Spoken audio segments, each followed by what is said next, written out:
This episode of Heavy Cardboard is brought to you by BoardGameTables.com. If you're in the market for a beautiful, hand-built, custom board game table that is sure to become the centerpiece of your game room, go check them out over at BoardGameTables.com and mention Heavy Cardboard when you do.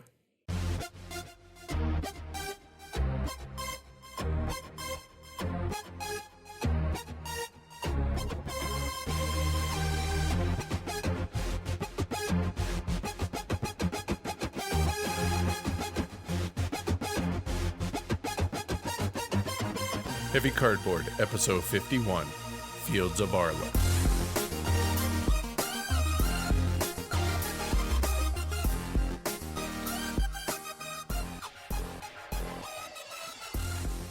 Coming to you from Ostfriesland.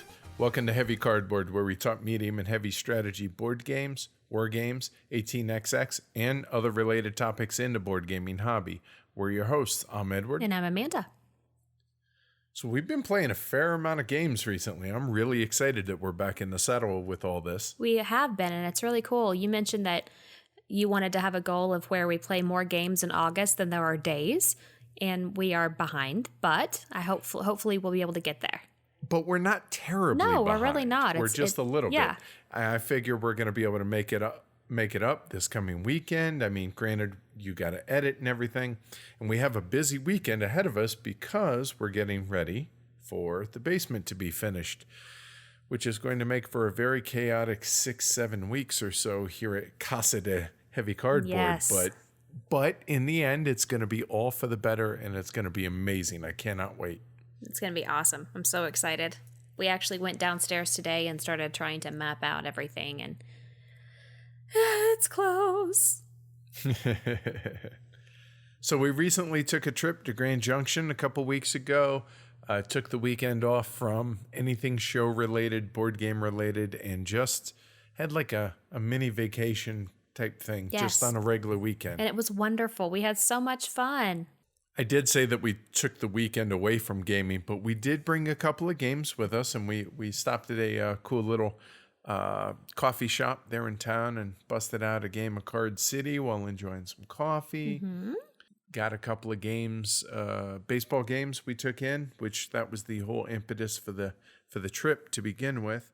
We went to a really cool game store there in Grand Junction. Oh, yeah, that's right. The Jester's Court. Yeah. We met the owner, Trudy, who, if you're ever in Grand Junction, do yourself a favor and stop by there. It's just off the main beaten path of downtown, but it's definitely worth the trip. I was very pleasantly surprised at the store. I mean, because let's face it, Grand Junction, not exactly a hotbed of gaming activity. Right. You wouldn't think so, but that store was hopping. They had a X-Wing tournament going on that day, and there's just shelves and shelves of games. And we're talking like the latest, greatest. Yeah. And there was a lot to choose from there. Now, granted, they were your friendly local game store prices. They're not gonna be able to compete with online. I get that, but we did buy a few things while we were there, and yeah, definitely love the idea of people supporting their local game store there in Grand Junction, and it was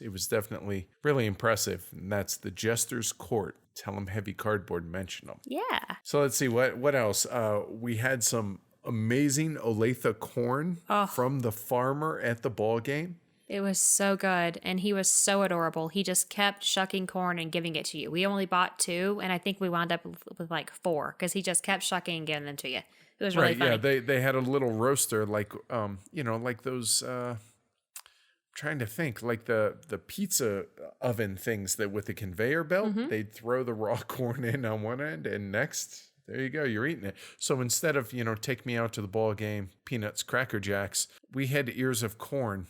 And it was awesome. It was delicious, and it was just a lot of fun. Mm-hmm. It was a lot of fun. I've never been to anything lower than Major League ball games, so going to a rookie league game was really cool. You could talk to the players, and they could hear you when you screamed and really interact. Well, especially since, we were only like 2 of 4 fans for the Billy Mustangs. Perhaps, maybe 4. But it was really funny. Every time you would yell, there was a couple of guys that would turn around and look like like what's the players like? Is that same guy that was here yesterday? Oh yeah, it is. Okay, it was funny. I've been told that my voice carries, so yeah, little they bit. definitely could hear. Yeah, a little bit. Yeah, it was a lot of fun. It and was. then afterwards, when we were leaving Grand Junction to come back, we stopped at Palisade for world famous Palisade peaches. And I'll be honest, before we went, I was like, a peach is a peach is a peach. Yeah, not so much. No, it's not at all. You not don't even close. Yeah, no, you don't realize it until you have one. And they are amazing. So we bought a huge case of those and we froze them so we can have them throughout the year. So I'm excited about that. Yay! And then we went and did a little nature sightseeing. We did. We went to the top of Grand Mesa, which is apparently the world's tallest mesa. Sure. It's, just over 10,000 feet elevation. It was so much fun. And apparently it's a thing where you bring nuts or sunflower seeds or whatever, and there are little squirrels and chipmunks that are used to people, and they'll run up there and eat the stuff out of your hand. So that was awesome. And I'm sure that I'll put more pictures up eventually and link them on our Facebook page. But we took a ton of pictures of both of us feeding the chipmunks, and it was so much fun. I love little animals, so I was just absolutely in heaven. And the view was to die for. Honestly, outside of views of maybe the Grand Canyon and seeing stuff like Carlsbad Caverns, outside of that, I don't know that I've ever seen more awe-inspiring sights than you do from the Land's End Observatory, which is right at the edge of the Grand Mesa, and you're overlooking the entire valley below, and it was incredible. It was. Absolutely incredible. Absolutely beautiful, and very much looking forward to going back there and feeding the squirrels again. And hopefully in the spring, we're thinking about going up with some friends and having like a weekend, a long weekend, 4-day weekend, whatever, getaway, and going up there gaming as well as, just fishing and kayaking and all that, stuff, as well as a lot of gaming. So it should be a lot of fun. Yeah. Looking forward to that. It sounds like it's going to be a lot of fun. I'm excited. So as far as a Weight Watchers update, well, it looks like I finally plateaued the last few weeks weight-wise. I reached a low weight of 214, but it seems I'm hovering on any given day. I'm going to be 215 to 219. I last weighed in at 216.2, which, granted, my goal was and still is 210 pounds, but 216 down from 254, I'm still doing all right. I'm pretty happy with it. So that just means I'm going to have to actually start exercising to lose the last, I don't know, anywhere between 5 to 8 pounds or so. Yeah, I'm the same. I actually didn't even put an update in my miscellaneous here because I haven't gained or lost or anything. I'm the exact same. But I was doing yoga every day, and I had this big plan of I was going to do yoga every day in August, and then I took a nap on Sunday and I woke up and I can no longer put any weight on my left ankle without it being me yelping in pain. So I love you to death, but only you. I know. Truly, only you could do something like that from a nap. Yeah, I know. It's stupid, but I don't really think it's from a nap. No, I think you just stepped wrong and didn't realize something happened, and so I went to the doctor today, and they took X-rays from every angle. There's nothing broken. So next step, So next step is an MRI. So hopefully that'll give me more information, and I don't know when that'll happen, but I work right upstairs from an MRI facility, so it's quite easy to just run down there real quick and have them do it. So I'm Okay, Amanda. Fine. I will not run. I will take the elevator and hobble because I'm in a walking boot right now. So I get to hobble around like a goober until I figure out what in the world's wrong with me. My ankle. But hey, thankfully we have good insurance, right? So at least there's that. Yes, at least there's that. So on to happier things. We got our video studio all set up in my old office. And so now we're tag teaming in my office. We are sharing an office in there, and it's tight fit because we both have large desks.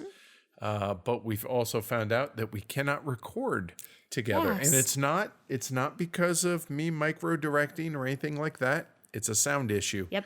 Both of our microphones pick up one another. Yours probably picks up more. Understood. I Right. get that. So I am back where we used to record when Tony and I did this in our game room with our little shield up, and you are in our office. So hopefully everything sounds great. But I have no doubt that you will be amazing in post-production. Well, I try. And last but not least, at least for me, so I guess Gen Con has come and gone. Couple of interesting titles like Captain Sonar, Terraforming Mars, and to a lesser degree, Cry Havoc and Seafall. But overall, Gen Con just seemed kind of lackluster for the games, at least that interest me, or I should say us. Right.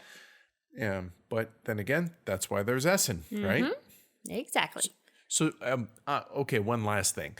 On that Essen note, I'm feeling more confident after having talked to the courthouse about getting my name change stuff all fixed once the FBI background check comes back. I feel a little bit more confident today than I have in the past about the timing of everything working out and being able to actually get my passport. So fingers crossed, everybody. Yay!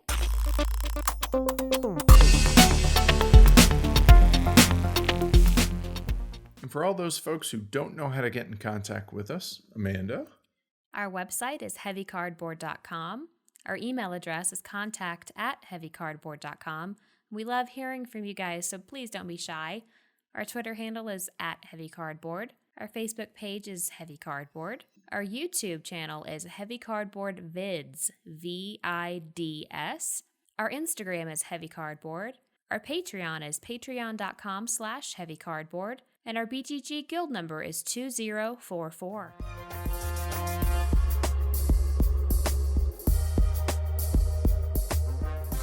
Hi, this is Scott Johnson from the Frog Pants Network, and you're listening to Heavy Cardboard.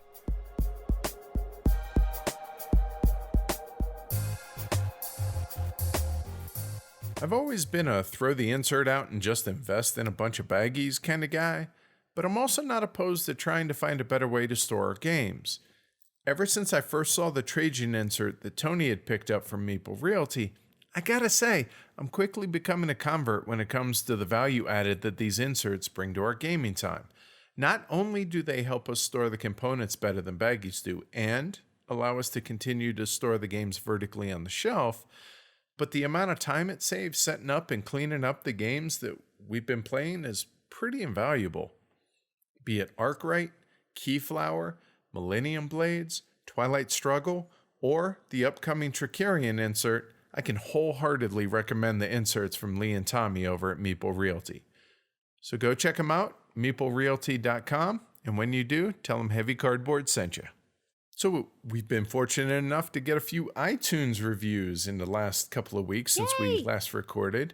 So big thanks to Masaki Uma, Captain Tobbs, Taco, Disc Collector, and Ambi Rose. Thanks a lot, y'all. All right, so we wanted to continue to say thanks to our Patreon supporters, so here's a few more. A big thank you goes out to Jeremy Rains, Matthew Ward, Ron Moyer, who just today won the latest giveaway to our Patreon supporters, so congrats, Ron. Whoop, whoop. Chris Klarman, Matt Gustafson, Aaron Thompson, Clay Ross, Jamie Stegmeyer, Ravinda Prasad, and Eric Sklar. Thanks a lot to all y'all. We genuinely just can't say enough thank yous to everybody. Thank you so much. All right, so we had about 35 entries for the Euro Crisis giveaway, made possible by our friend German Mike. Thank you, Mike. Mm-hmm. I do think it's funny, though, that the next to last rule for the contest that I wrote was to write a 500-word essay on the political and economic impact of Brexit, both on the UK as a whole, but also as for the rest of the world. But then the next rule said to completely disregard that and just email us a little bit about yourself and how long you've been listening. I do think, and you tell me what you think, but I think the lack of reading the rules, so maybe a lack of reading comprehension, or maybe just, hey, okay, this is what we need to do. Mm-hmm. It kind of turns some folks off. but it rewarded those that took the time to read the rules in their, entirety for the contest. So yeah, was it sneaky? Yeah, maybe. Was it fun for us though? Absolutely. You betcha. One person actually did write an essay on that, which God bless him. Thank you so much for that, because that just made my day. I shouldn't have laughed, but I did, and I just genuinely appreciated it. So anyway, hopefully folks got a chuckle out of it and had fun with it. So on to the drawing. We put the numbers into random.org, and it spit out number 20. So congrats to Rodolfo CB3A. He's our first winner down in Mexico. Shoot us an email, Rodolfo, and we'll get work on getting you that copy of Euro Crisis. Thanks again for all the entries, and to German Mike for donating the game to us to give away. The next giveaway being the next episode, so listen for it then.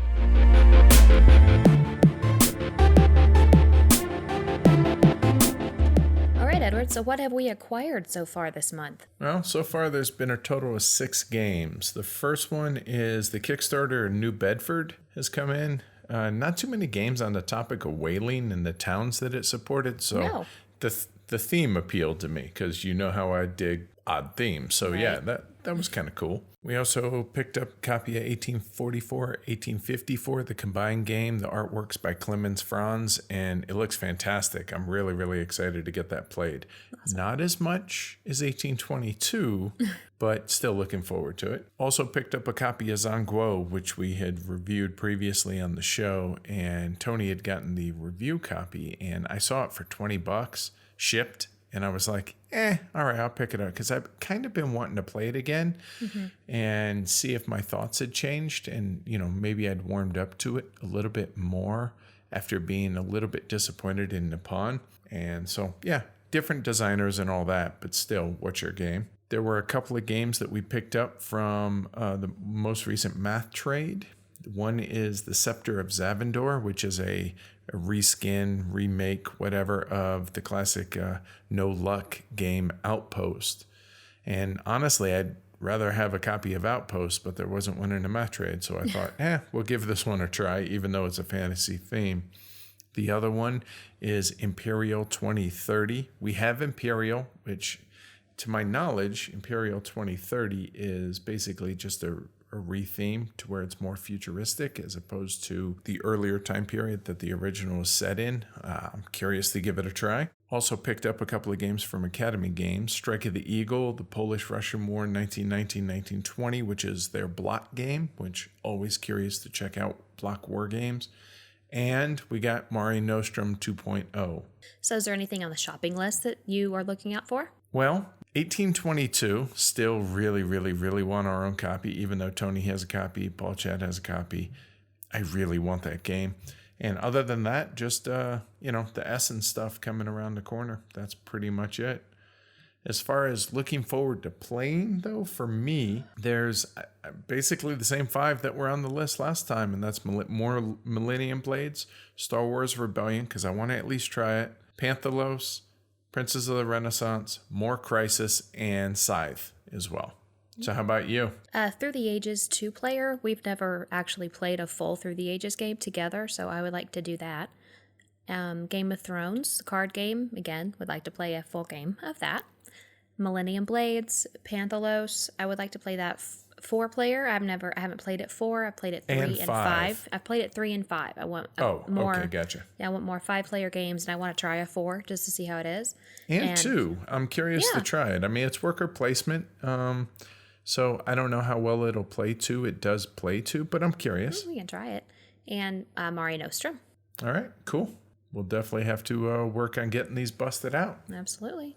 And speaking of playing, we've gotten quite a few games busted out, I think, here recently. So you want to take it? Sure. So start off with Card City. Through the Ages, we played that 4-player, and we all wanted to die, I think. I'd rather be at work than play Through the Ages 4-player in person. Yeah. And it wasn't, we had Ash with us who it was his first time playing, and it wasn't on him. It's just, it's not a 4-player game as far as I'm concerned, even though it's my favorite game. 2 or 3-player at the end. It just takes too long. Panthelos, we've been playing a lot of Aten. the Age of Steam Soul Train map, and the Scandinavia map. Soul Train, one of our favorites in Scandinavia. Man, that was really, well, I keep saying cool and clever, but it really was. It was a really cool map. Really enjoyed the idea of being able to hop from area to area across the sea. Tigris and Euphrates, Kalis, Fields of Arle, obviously, 1857, Grand Austria Hotel. Which I had low expectations of, but I was pleasantly surprised by that. I enjoyed it. New Amsterdam. We played a couple of little test rounds of the Game of Thrones card game. Looking forward to actually getting busting out that full game. Yeah, me too. Has there been anything that you've played that I didn't say anything about? Nope, that's pretty much it. Now, we didn't play them all together, but we've all been playing the same game. So right. Cool. I think that's a pretty good list. Oh, yeah, definitely. We want to thank the great folks over at Game Surplus for their sponsorship of the show and for helping us make these great giveaways and contests possible. Great people, great reputation, along with a great inventory of imported and hard-to-find games. Well, you can see why we're proud to be partnered with Game Surplus. Their tagline is home of great games at great prices. Check them out over at GameSurplus.com. And when you do, remember to tell them Heavy Cardboard sent ya.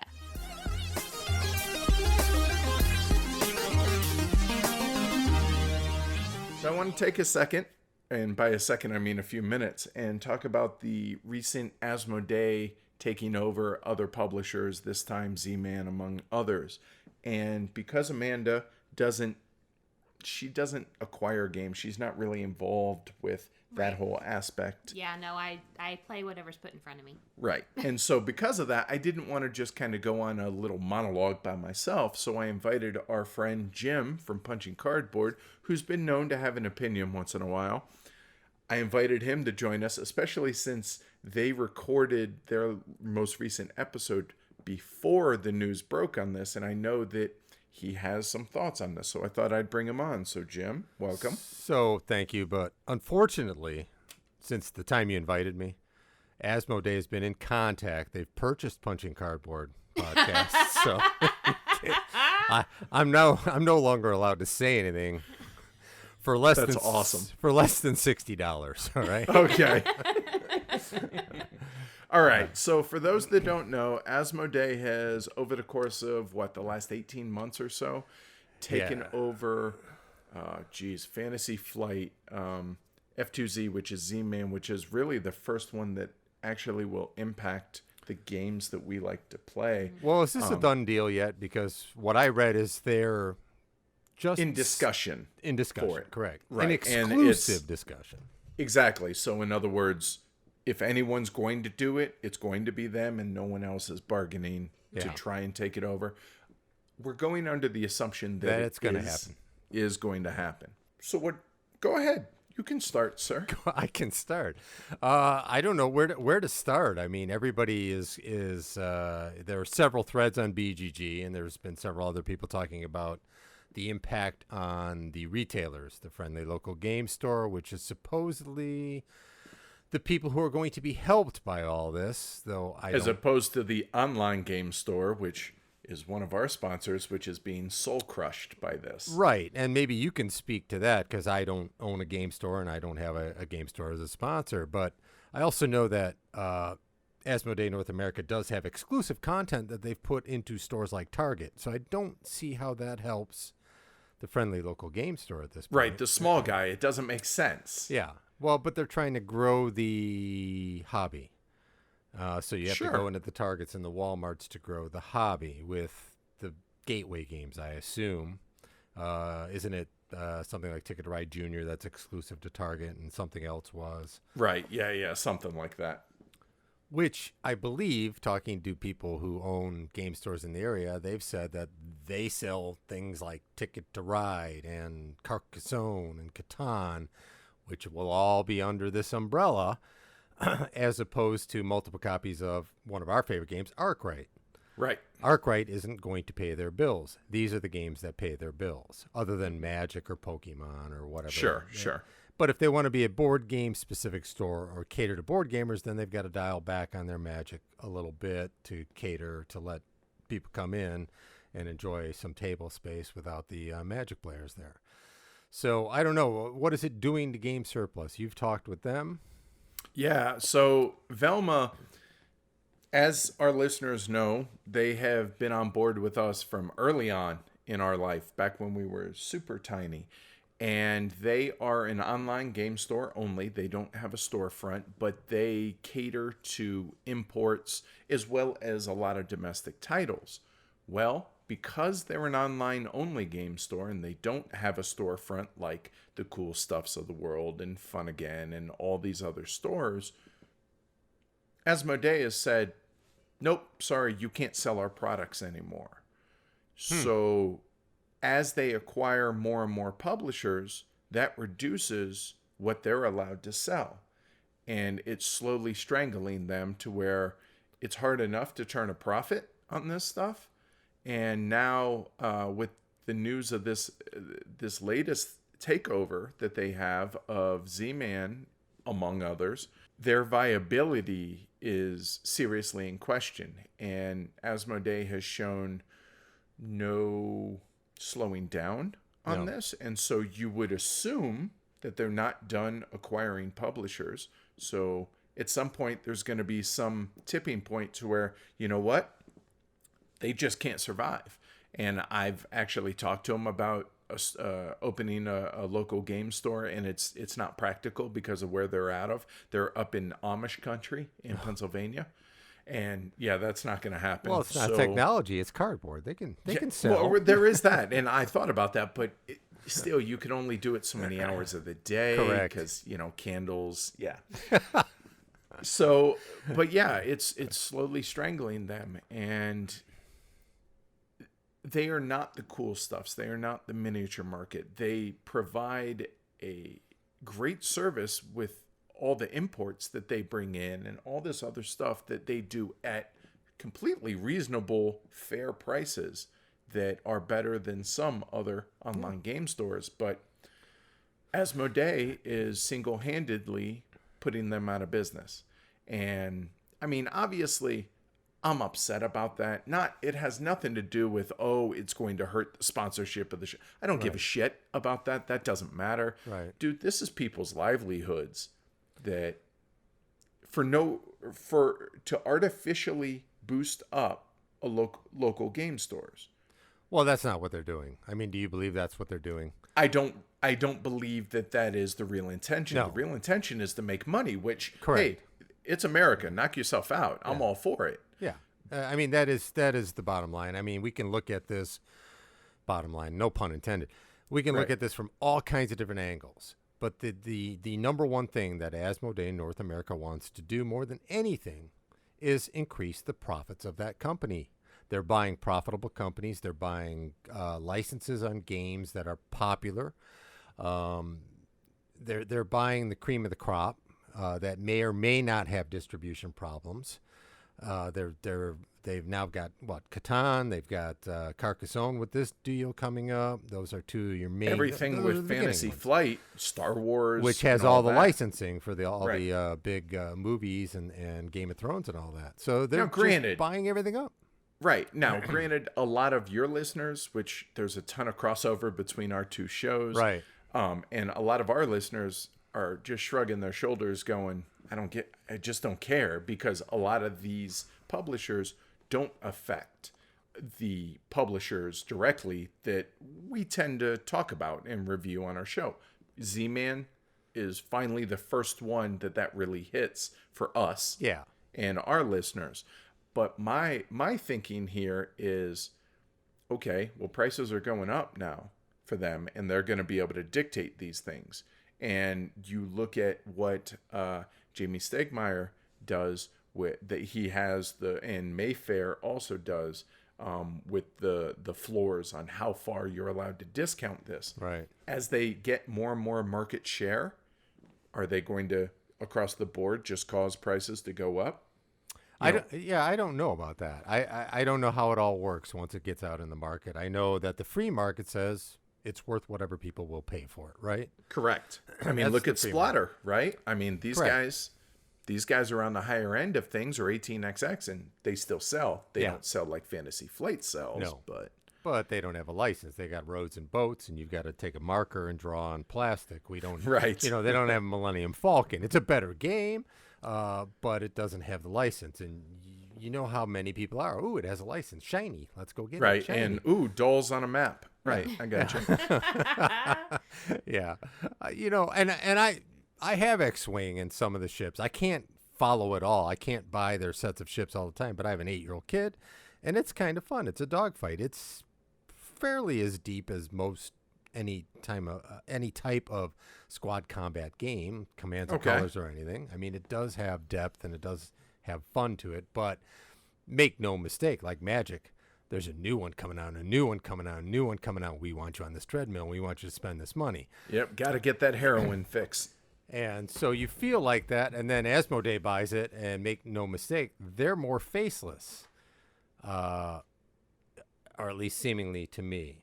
And so, there's going to be a shakeout. As you say, the first casualties are probably going to be people like Game Surplus, because again, they're offering I don't know them as well because I don't personally talk to them like you do, but what I see is they're offering me an opportunity to pick up import games first and foremost. They're doing that. That's their service. So they're small, and it's a service. They provide a service in finding me these games I can't get through my friendly local game store, through Cool Stuff, through any of those places. Right. You have to jump through hoops. Right. Or order them to get them on your own. Order them direct from Germany and pay as much in shipping as it cost me the game, or from Japan, or wherever they're getting their games from. But they also they would have to depend on selling the more mainstream games to make up the difference in running the business so that they can stay afloat. Right. It's just like how friendly local game stores sell Magic so they can stay afloat for the most part. That now, obviously, there are exceptions to this, but for the most part, Warhammer, 40K, and Magic make the world go round and keep the lights on, so to speak. Yeah. Same idea. Yeah. So I don't know. I don't know enough about business. I've been reading all the threads. I've been reading the people saying, well, this isn't price fixing legally. True. This is how it works in a lot of industries. Probably true. Is it fair? Well, then the next thing will be, who cares if it's fair? Life isn't fair, right? Right. So I look at this differently. I look at this from the point of view that I buy and play games. And I would like a company like Game Surplus to stay in business so that I can buy and play the games I want to play. And it's already hard enough to find those games sometimes, or I have to wait until they're able to make a deal to bring them over. But that aside, and you guys are probably the same way, I'm interested in innovation and creativity and pushing the envelope. Yep. And games like Lignum or Three Kingdoms Redux, or just something that does something different. Yeah, Arkwright. Well, I mean, Arkwright and Lignum were two things that I discovered 2 years in a row that we did on our preview show. And even Eric sat there and said, what, where, what? And then now they're overselling what? 700 copies of Lignum? People are now wanting this. Arkwright, a couple thousand maybe until Capstone got it. And what happens to that? Where does that go? Does that stay? I'm sure there will always be small companies, but as we've seen in every other industry, they get pushed to the side. They can't find a way to get a foothold. Is it a good thing that we now only have a couple movie studios? Is it a good thing when we went down to 4 record companies as opposed to the dozens in the 70s and 60s? Is it a good thing that Electronic Arts bought up everything? I don't even have an Xbox One or PlayStation 4 because I don't care about those games anymore. It's the same stuff over and over and over again. So that's my worry. Does Asmodee buying up the entire universe do the same thing to board games that has happened in any other creative, cultural medium that has ever been out there? Yep. I mean, I see it as, I just don't see the upside. The one possible, there's an upside. They make a lot of money. Well, no. I'm saying upside for us, and by us I mean the consumers. Yeah, there is none. There is one marginal one that I guess you could make an argument for, at least to my knowledge, and that's okay. So for the last few years, Z-Man has had a real hard time keeping games in print, whether that's by choice or whatever. I don't know the ins and outs of how Z-Man works. However, I do know that try and find an English copy of Palaces of Carrera, or how long it took to get Terra Mystica across the pond and all that. So all that was a big hassle. Maybe now, being under Asmodee, maybe the distribution issues they have or keeping games in print issues that they have, however you want to word that, maybe that gets resolved. But even if so, does that outweigh all the negatives that you and I are pointing out here, or potential negatives that every other, entertainment avenue has run into whenever you have big time conglomerates like this taken over? I just don't see the upside here from our side of things.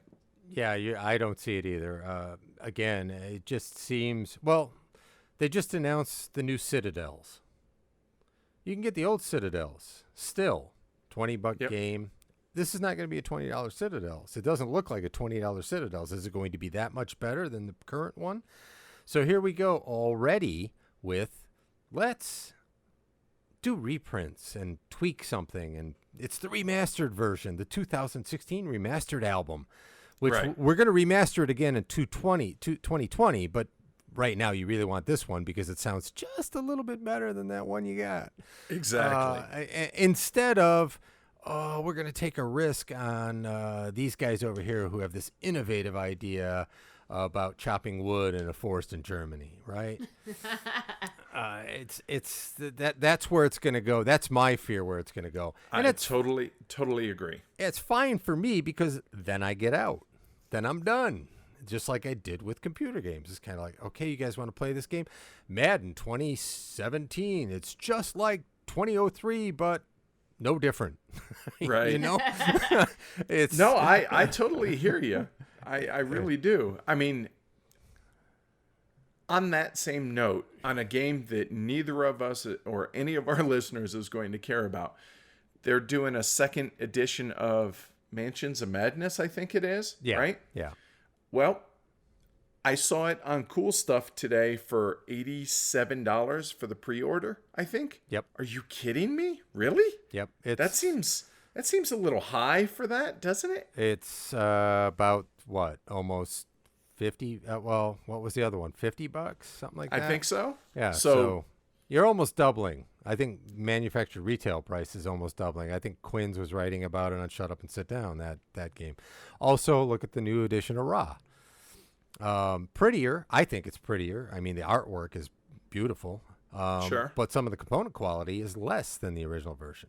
And it's like $50, right? Well, it's $60, and I apologize. It's Sorry. $60 manufacturer price. You can get it, I believe. This was the weird thing. I got a copy because it's a good casual game with people we know, with the family. It's a real good auction game. Yeah, we're fans. And I don't have a copy. So when they did the reprint, I thought, wow, this would be cool. And I looked it up, and I saw some guys on Twitter going, really? This is $51 on discount? And I said, well, that's not worth $51. But then I went to Fun again, and they had it for $34. And that seems like the right price. But why are they able to sell it for $34 when even Cool Stuff and Miniature Market were selling it for $51? Is it because they're considered a friendly local game store as well? Very, very strange pricing on that. But the manufacturer's price is $60. Interesting.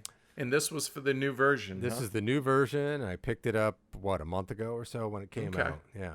Yeah, and so it's the pricing structure seems, I mean, they're charging more supposedly for online to be able to sell online. You have to sell them at a certain price, or, at the local game store, you could sell it for less. But again, it's to prop up, or at least that's how it was sold, is to help prop up the friendly local game store. Now, I don't know about you, but we don't go and game at a local game store. We have our game group. We order our games almost exclusively online. There is one store that on occasion, maybe one weekend every couple months, we'll go and play some 18xx games with some other train gamers. But when we go there, we try and support the store by buying something, regardless of just something, to try and, hey, thank you for letting us use your space. Right. But 99% of the time, we're not doing that. We're gaming at the house. And the same goes for our entire game group. Nobody goes to the local game store. So my question is, why are we having to pay for that service?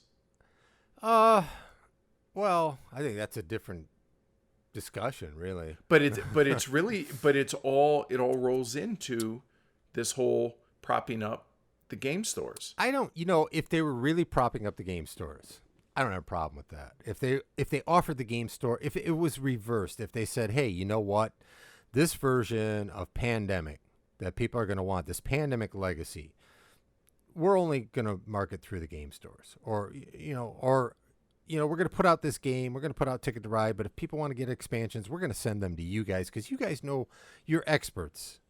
So Target isn't an expert, you're an expert. So we're going to give you something that tells you that we actually are trying to help you.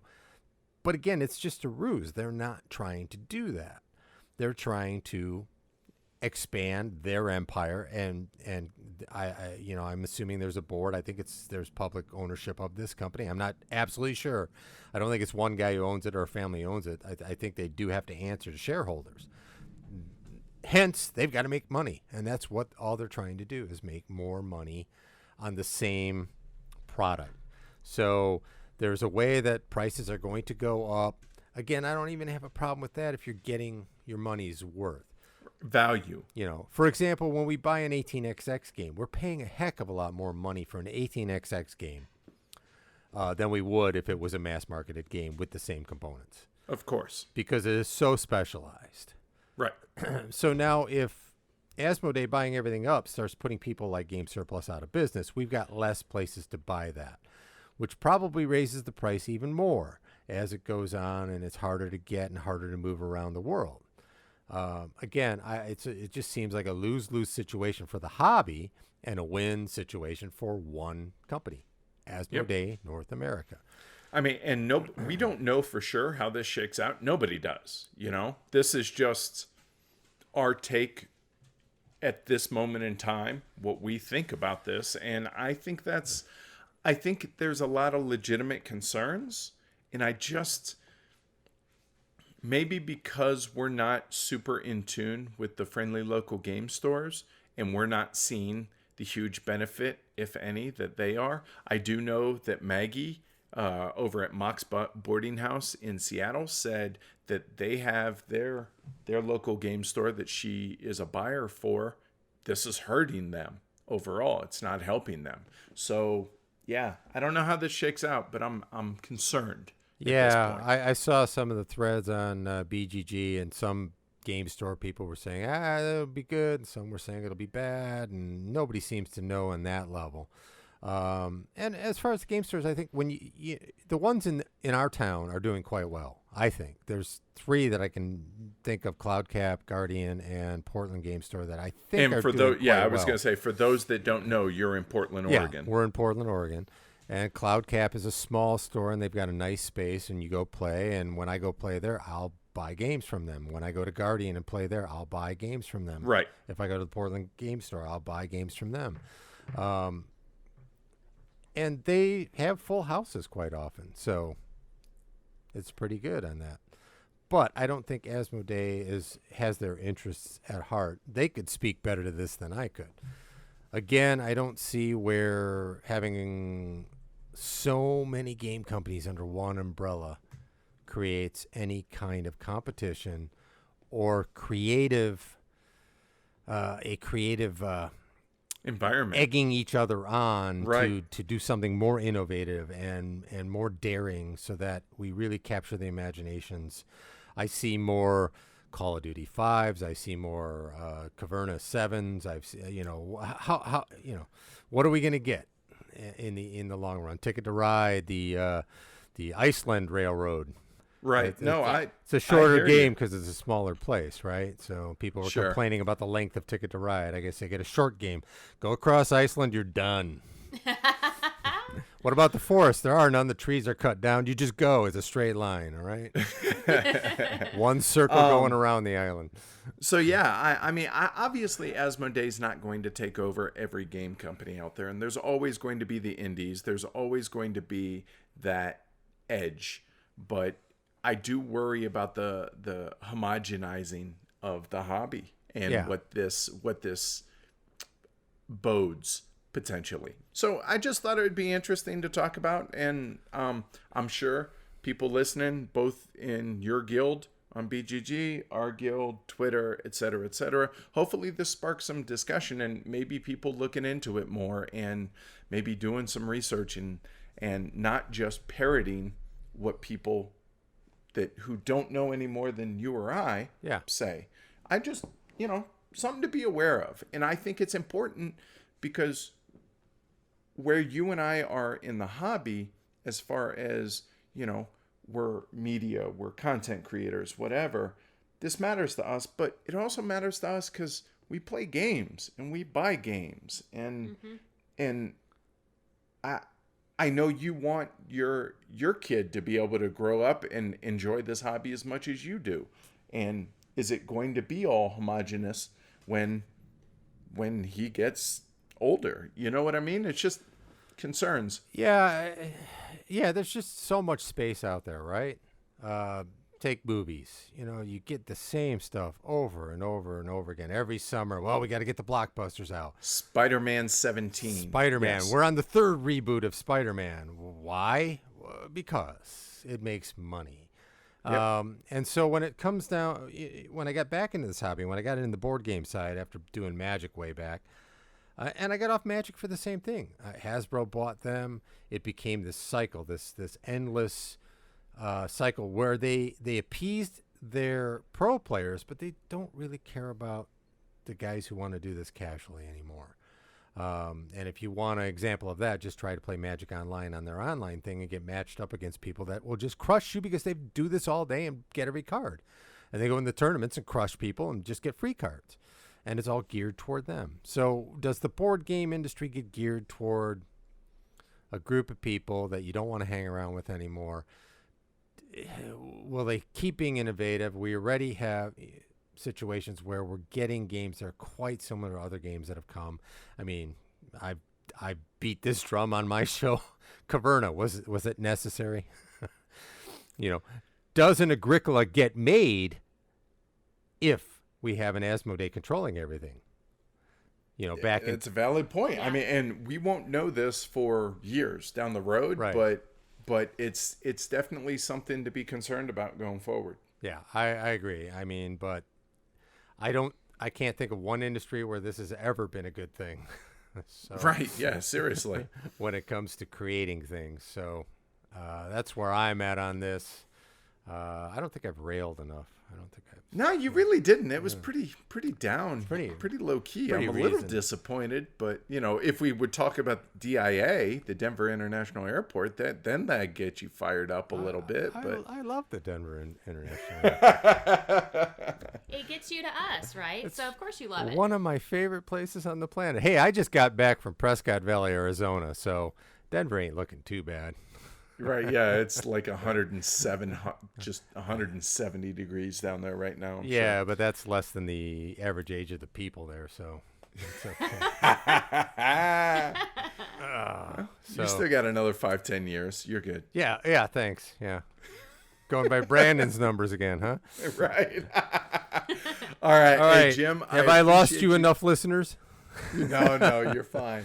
I appreciate you coming on. No problem. If you want, real quick, you want to plug the show, feel free. It's Punching Cardboard. It's the one where we yell at each other, call each other idiots, and drink whiskey. There you go. We're a little looser. Right, we do the same games. We just do them different. Right, which is awesome. Yeah. Hey, good thing. I'm glad that Asmodee didn't buy you so that you and I can do the same thing and do it differently. Yeah, we haven't sold out to anybody yet. We're Yeah, looking for buyers, though. Anybody want to send us some offers? Hey, and real quick before you run, Yeah. And so you and I have talked off air about doing our SN Anticipation show and all that late September, early October. So You're going to broach this now. You're going to get the people to leave our podcasts now, right? I figure we could always cut it off. But we could always edit all it. your people are going, oh, God, they're going to have him on again. All right. No.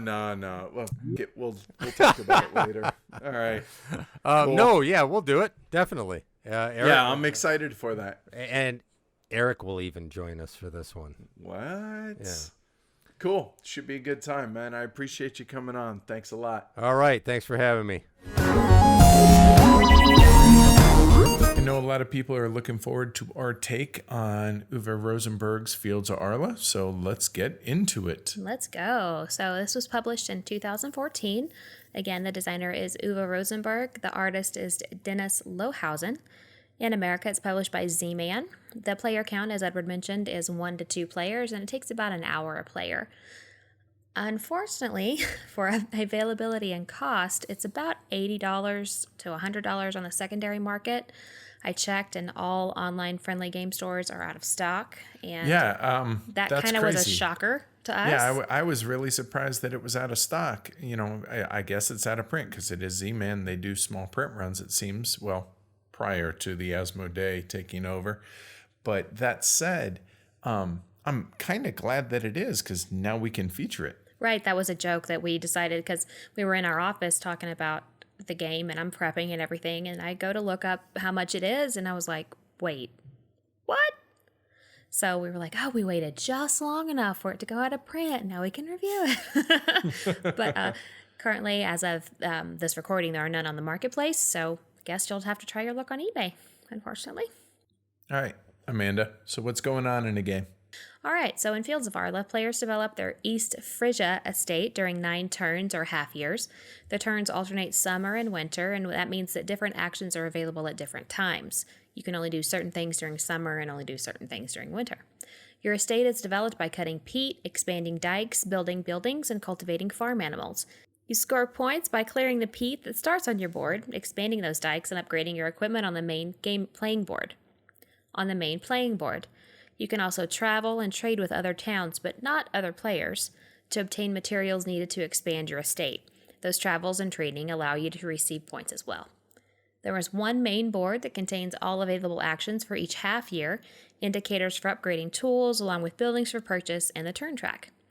The board is worker placement, therefore workers can block, so if player A goes to a space, player B cannot. These spaces allow you to do all the things you need to do: cut peat, gather wood, upgrade your tools to obtain more goods, purchase vehicles, purchase buildings, etc.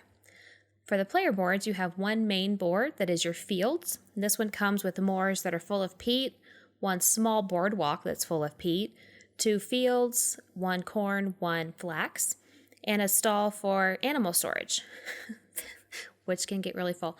There are sections of your board that must be covered up before in-game scoring, or buildings that must be removed, or they will cost you victory points if they're not.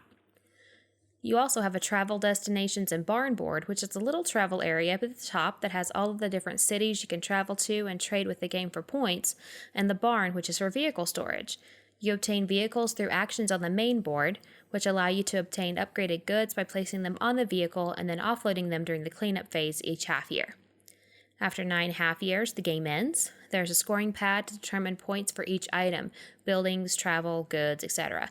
There are 3 types of animals: cows, horses, and sheep. Each animal is worth a differing amount depending on the numbers of each.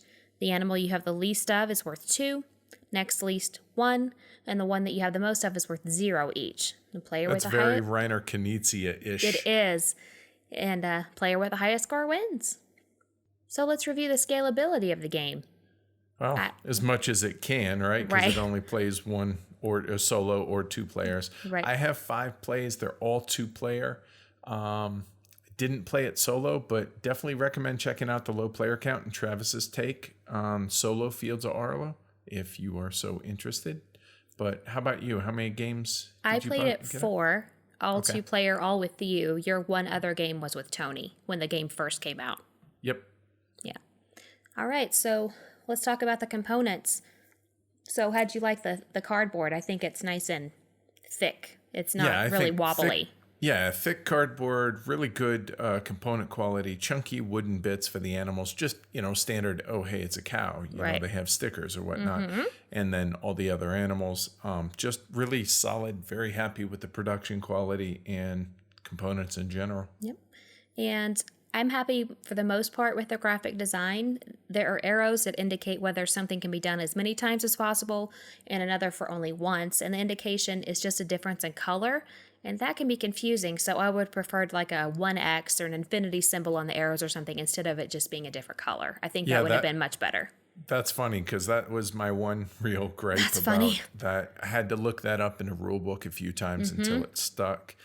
Other than that, I'm really happy with the graphic design of it as well. So what about the rule book? I felt like it kind of was a bit all over the place, but I mean, you can get your questions answered. It just might take some digging. A little bit. The rule book's fairly long, and that's due to the attempt to clarify pretty much everything and not leave too much by way of ambiguities. There was one misprint in the rule book for milking sheep, but other than that, I can't think of any question that we had that wasn't in the rule book, but like you said, a little bit of when you kind of have to familiarize yourself with the layout of the rule book itself. But once you have that down, I thought it was a very high quality, well-written rule book. So what makes this game heavy or medium? What do you think it is? I'd say it's solid medium. What do you think? Here. Yeah, I think so as well. As far as complexity goes, I think it's pretty straightforward for the most part. There's just not a lot by way of do's and don'ts and rules overhead as far as that's concerned, because hey, you have X amount of workers, and depending on what season it is, you have these options available to you here, and then go and do those things. And so it's pretty straightforward, I would say. Yeah, I would agree. Yeah, definitely. There's not many rules. There's not a lot of stuff that you have to, the main thing that you have to think about is whether it's summer or winter and what options are available to you. That's really all you need to truly worry about. Right. Now, about the planning, there is quite a bit of planning because you have to be able to plan quite a few steps ahead in order to be able to complete the tasks you want. You have to think about what items you're going to need in order to do X, what all you will need in order to be able to buy building X, travel to whatever destination. But that's the beauty of the game. That's what makes it fun. Totally agree. It's all about converting this to this to this to be able to end up getting these points here, so on and so forth. And yeah, it's just being able to plan out your path and hopefully not have somebody snatch your building out from under you before you were ready. All right, so about luck and random factors. I mean, there are many different buildings to use, which that's, I guess, the random part, but that helps with replayability. There's no luck in the game. Right. It's all pre-game setup. Right. And there's, I think there's of the different, 5 different types of buildings. A few of them are set. You only have these to select every game, and it's the same ones every game. But there is some variability between a couple of the colors. Not all of them are used. So, but again, it's all out in front of you before the game starts. Right. So how about how long do you think it takes to get the game? I would say after 1 full year, which is 2 turns, that way you can see the end of season on both sides of the board to be able to understand, oh, hey, I have to heat and eat, or just, or feed and heat, as it were, or not. And there's animal husbandry on one season and not the other. But once you get that down, I think after 2 turns of a 9-turn game, I think you're good. Yep. Yeah, I would agree. I feel like you looked at my notes because that's almost exactly what I had written down. So yeah, I completely agree with you on that. Now, obviously, I mean, the end game scoring, it's just calculating all the things that you either positive or negative that you've, your cumulative score. But outside of that, yeah, there's just not much there. The one thing that can trip people up, I suppose, that just to be aware of, that I don't think you really need to see it in action before it happens, just be very aware of it, is that whole Kinesia scoring. Yeah. whatever you have the fewest of scores the most as far as animals. And so you can't just load up on one or two types of animals. It's got to be all three. Mm-hmm. And that's actually one of the things that I like about the game. I like the juggle of the farm animals, because to make the most out of the game, you really need to end the game with the exact same number of each type of animal. And that's hard, man. Or if not equal number, at least close to. Yeah, right? but if you're able to have the exact same number of every animal, it's effectively a victory point each animal. Right. So you have to make sure you're using the types of animals you need, because like some buildings, vehicles, and tools only want sheep, for example. So you need to make sure that the animals you're using are sheep, but also that you're keeping up with having the same number of sheep and horses and cows. Right, exactly. And I do like the amount of freedom that the game has, just the where and how you're going to focus on scoring. Ultimately, you're both going to the same destination, both players are, but how you get there can be vastly different as far as, I'm focusing more on this, and this, whereas I'm focusing on maybe building these couple buildings and a little bit of here and maybe a little bit of travel while you're loading up on travel and doing all this other stuff. So on that note, there's definitely different paths to victory, even though you all end up in the same destination, so to speak. Right. And I always enjoy having my own board to work on and to build, and that's always a hit for me. It really doesn't even have the feel of multiplayer solitaire, because the other person can take the tool you need in the half year you're currently in, and then you're screwed until that half year comes around again. Yeah, but see, and I would completely disagree about the whole multiplayer solitaire. I do. This is basically the only amount of interaction there is the blocking that can come from either inadvertent or purposely blocking someone. And outside of that, I just don't think there is any. I don't think there's hardly any interaction whatsoever. Now, I'm not saying that's a negative for you and I. I think we both enjoyed our plays of it in a sense that the multiplayer solitaire is neither here nor there. But I would definitely disagree as far as whether or not it is. I definitely think it is. Well, to me, I don't think it is, because I feel like if there's any interaction really at all with each other, then it's not. Because how can it be? No, that's fair. I'm just looking more in my head. I'm comparing it more to other interactive games that just have a lot more, and so comparing it to those that I would consider not multiplayer solitaire and those that are, this is definitely this is one of those end of the scale. All right. I also like growing things into other things, so for example, that whole resource conversion aspect. Yeah, you can turn a bolt of wool into a coat. I mean, it's as simple as putting it on a vehicle and then flipping it over during unloading, but it's still fun.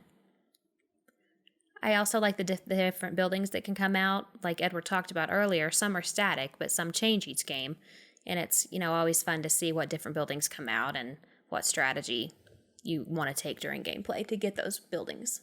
Yeah, there's a broad but somewhat shallow decision tree in the game. You're quick to realize that, I get these resources from these spots, travel to this town, convert them to these goods, then convert those towns into this building, and that's easy peasy. But the sheer number of options and where you can go, you can kind of get lost as far as just overwhelming amounts of decisions to make in short, or not so many decisions to make, but more options that you have. I find myself, telling myself, hey, stay on target. Right. Ooh, shiny. That type thing. Strategy can be different every game. So maybe one game you go heavy animals and the next you go heavy buildings or heavy materials. I mean, each material and each building are worth in-game points, so they're all valid strategies to try. With that openness, there's less direction in what and how to score points, so which I can appreciate, even though it's not necessarily what I prefer. I don't want hand-holding, but it's just wide open, and there's ways to circumvent when you do get blocked out of a location. Okay, hey, I was going to go cut peat, but I have enough, and I can always wait until next year or wait until the next season and double back onto the other season for that one action. So there's ways around it, but I do like that there are those different strategies that you can apply. While you and I kind of disagree about the amount of interaction in the game or whether or not it's multiplayer solitaire and semantics or whatever, you definitely have to be acutely aware of what your opponent is trying to do, both for hurrying to a spot before they do, knowing that you can or whether or not you can likely delay because of what your opponent's doing, that you don't have to rush to a location, or maybe you do based on what it is that they're trying to do on their board. I kind of dig that. I like that I can look over and be like, okay, you're trying to gather up these goods for that building. All right, so assuming you're focusing on that, I don't need to hurry up to go here because that has nothing to do with what you need for that building. So I can wait on that and maybe go to a more contested spot before you do, that type thing. Right. So what did you think about the art? I like it. I think it's just cartoony enough to be cute, but it's still functional. Completely agree. And the one thing I really appreciate is on the travel track, whenever you visit any of the cities, you flip them over, put them onto your board, and they score points as they add up. And it's just a little road that meanders along. And each one of those city tiles has a really cool little scene on it, whether it's, hey, there's some cows on the road or sheep or whatever. But my favorite, other than the pothole, which is pretty cool, pretty good, I dig that, is the silhouette of the dragon on there. Like, Yeah. it has nothing to do with the game. It's just little cute. Yeah, it's little artistic touches that they don't detract from the game, but I appreciate little touches like that. Yeah. I really, really like the idea of the clever use of the turn order mechanic in using the off-season space, that there's a first come, first serve, but there's a cost to where, okay, if we're in summer, you can go and do a winter action. One person can one time if you're really desperate for that one action, but you're doing it at the cost of being able to be first in the next season. So if it's not, how important is it to you? Right. Is it super important that I go first next turn, or do I have to have that right now for what it is I'm trying to do here in summer? And I like that that balance of scale as far as which is more important, first or the action? First or the action. And the copy action can save your hide, pun intended on that. But there's one action space per season in which you can copy what one of the other workers has done, whether it be your worker or my worker. And I have mixed feelings on that, but it really can save you when you're in a pinch. But I'm not sure that I really am too keen on that. More on that later. Well, speaking of which, what's not to like about Fields of Arle? Well, first and foremost, the game's a bit of a chore. And by a bit, I mean it's a pretty good chore to set up. Yeah. I'll be honest, it really impeded my want to play it on some days.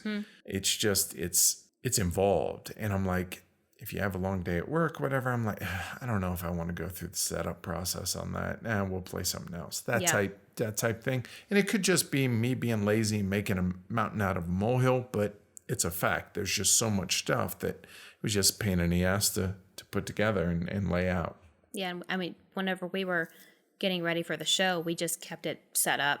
We would reset everything and then after we were done with the game and just not put it up. It stayed out on the table. And that just made it easier to get it Which in that, if you can do that, if you have the luxury of not having a cat, then hey, by all means, definitely recommend it. And you have a dedicated space, et cetera, et cetera. Right. We already touched on that there's very little interaction, whether you want to call it multiplayer solitaire or not. There's just not a lot of interaction, just the worker placement, blocking, and that's about it. Now, earlier I mentioned that whole copy action. This game is much closer to Caverna than Agricola when it comes to the feeling open and ways to circumvent being blocked in a worker placement game. And I much prefer a tighter worker placement game, but I enjoy this compared to Caverna, which is, the other wide open Uwe farming game. But it's just so wide open, and there's just so many ways to go around I shouldn't say so many ways, but there are ways around that I feel like the tension and the tightness of the game just is lacking a bit for what it is that I'm looking for in a worker placement game. How about you? I kind of feel the same way. I have to say that if I want a brain-burny game, then I'll play Agricola. But if I just want to sit down, have fun with some cow meeples, then Fields of Arle is the way to go for me. And this is a bit more of an efficiency engine game than not. And I get what you're saying. When you factor in the setup and you factor in that it's not my favorite cup of tea when it comes to worker placement games and how wide open it is. Yeah, it's just more open than I would like it to be, I guess is what I'm trying to say. And I guess another big question I have is more better? What I mean by that is, while I appreciate that we're reviewing Fields of Arle, I feel the need to ask the question in comparison to the other games in Uwe's catalog and the trend of packing more into the box. I mean, you look at Caverna, obviously Fields of Arle, and the upcoming Feast for Odin. They're just trying to pack more and more and more stuff into a box. I'm not saying it's a bad thing. I just don't know at what point the tipping point is where, okay, look, just trim it down. We don't need this much stuff in the game. And I'm not saying that's the case here. It's just, it makes me wonder. Right, like are the boxes going to suddenly be 20 pounds? Yeah, it's just, hey, if the game's good, the game's good, so be it. It's just, I wonder if we're reaching a threshold and Fields of Arle is just another one of those in that line. Wow, okay, that makes sense. All right, so since I usually do not like to follow Edward when it comes to summaries, I'm going to go ahead and do mine first. Fields of Arle is one of Rosenberg's finest games. There are many ways to victory in this game, and it is said that this is an autobiographical game for him, and you can definitely tell it was made with love. Yes, it is similar to other games of his, but I feel this one is very well done and could be one of my favorite Rosenberg games, behind only Agricola and Le Havre. For me, I think Fields of Arle is a good game. I don't think it's an exceptional game. I don't think it's a special game, but I think it's fine. I think it's a good game. Is it one of my favorite Rosenberg games? No. There's Le Havre, there's Or at Labora, there's a handful of games that I would personally rather play, especially Agricola, than I would Fields of Arle. But that's not to say it's a bad game. It's just, it suffers from the same thing that Caverna suffers from when it comes to me, and that's just, it's too open for my liking. But that's not to detract from the game itself. I know there are legions of fans, and rightfully so. But for me, nah, I think it misses the mark a little bit. So if you're just listening to the show for the first time, we rate on a 1 to 6 scale. 1, it's not me, it's you. Burn it with fire and damn you if you were to pass this game on to anyone else. A 2, it's not you, it's me. Just not our cup of tea. Accept it and move on. 3, we feel the game, it's a little below average, but there may be some redeeming features or mechanics, but overall just meh. Now a 4, now we're talking above average. Mechanically or in gameplay, there's something good going on, and this is the point at which we consider owning a copy. A 5 is terrific, dare I say great game. Strongly like the game and almost assuredly will own it. And a 6, now you're talking a Hall of Fame game potential for us. No brainer, we will absolutely 100% own this game. All right, so let's talk about ratings. What you got? Well, for me, I gave it a solid 4. I could make a case for it being a 3. I could make a case for it being a 5. But for me personally, it's a 4 on the 1 to 6 scale. It's good, but it's not anything that I'm going to go out of my way to want to play. So how about you? Yeah, I would agree. I honestly originally rated this a 5. But the more that I'm sitting here thinking about it, the more I do feel like that it's a 4. Because the way that I try to think about these types of games and just the games that we rate in general is, would I want to go to a game day and only play the game that we're featuring? And if I would, then I would say it's a 5 or a 6. But I don't think that I would want to go to a game day and only play Fields of Arle and play nothing else. So to me, that means that it's a 4 or lower. So I think that this is a 4. I do think that it's above average and that there's good stuff going on, but I don't know about it being any higher than a 4. Even though it's one of your favorite Rosenberg games. Yeah. Because, it's one of my favorites, but just because it's one of my favorites doesn't mean that it's a 5 or a 6. One more thing, real quick. So you mentioned that if you were going to a game day and you were only playing this game, are you meaning you only have time to play one game when you go to game day? And if this was the one game, would you be super excited about that? No, okay. I'm not saying playing it 15 times. I'm saying... in a game day, right? I'm playing saying, it multiple times. Right. Okay. I'm saying that if the game day, I only had time to go for one game, like you said, it could be a 2-hour game or it could be a 7-hour game. It doesn't matter. Just I only have time for one. I don't think I would go. Maybe every 6 months or so, but I wouldn't want to go if that's if it were Fields of Arle, you're saying? Right. Interesting. Huh. That's an interesting way to think about it. And I don't think I've ever thought about the, be it ratings or just how much I like a game, looked at it from that point of view. But I think I might going forward. That's an interesting take. Cool. Huh. All right, cool. All right, guys. That's Fields of Arle. All right, so Edward, why don't you tell everybody how to get in contact with us? Our website, heavycardboard.com. Our email, contact@heavycardboard.com. We love hearing from our listeners, so don't be shy. Twitter, @heavycardboard. We are very, very active on Twitter. Amanda's Twitter is @AmandaU. Facebook, Heavy Cardboard. Instagram, Heavy Cardboard. Our Patreon, come support us. We definitely appreciate everyone that is doing so. Patreon.com/Heavy Cardboard. And our BGG Guild is number 2044. A lot of good discussions pretty much continuously going on over there. So come join the guild and say hi.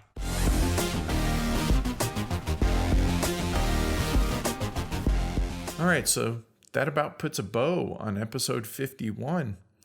And now, because we're a little bit behind, we want to play catch up. We're going to have 3 episodes in the next 2 weeks to catch up. So it's going to be all you can eat Heavy Cardboard. Woo! For better or for worse, right? Hopefully for better. Hopefully for better, right. All right. Then we'll, I guess we'll talk to y'all soon. Very, very soon. Very soon. All right. Next day or two. See y'all later on this week then. All right. Bye, guys. Thanks. Bye.